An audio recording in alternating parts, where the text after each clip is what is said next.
நடிகர் ரஜினிகாந்தின் கூலி திரைப்படம் வெளியாகி ரசிகர்களிடையே கலவையான விமர்சனங்களை பெற்று வருகிறது. இருப்பினும் விடுமுறை நாட்களை முன்னிட்டு படம் திரையரங்குகளில் ஹவுஸ்ஃபுல்லாகியுள்ளது.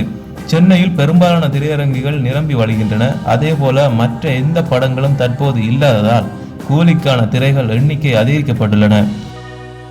வட மாநிலங்களில் கூலி படத்துக்கான டிக்கெட் புக்கிங் நாளுக்கு நாள் அதிகரித்து வருவதாக தகவல் வெளியாகியுள்ளது. ரூபாய் 350 கோடிக்கும் அதிகமான பட்ஜெட்டில் உருவானதாக கூறப்படும் இந்த படம் முதல் நாள் உலக அளவில் ரூபாய் 151 கோடியை வசூலித்துள்ளதாக சன் பிக்சர்ஸ் அறிவித்துள்ளது.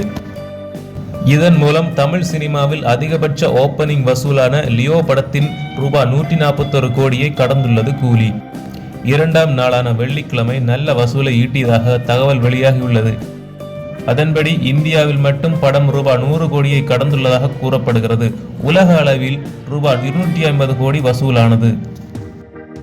இந்த நிலையில் முதல் 3 நாட்களையும் சேர்த்து இந்தியாவில் மட்டும் ரூபாய் 200 கோடியை நெருங்கியுள்ளதாகவும் உலக அளவில் மொத்தமாக 300 கோடியை நெருங்கியிருப்பதாகவும் பாக்ஸ் ஆபீஸ் வட்டாரங்கள் தெரிவிக்கின்றன.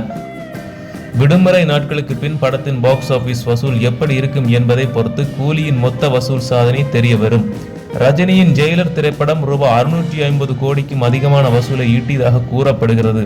இந்த நிலையில் அதனை கூலி முறியடிக்குமா என திரையரங்க வர்த்தகர்கள் எதிர்பார்க்கின்றனர்.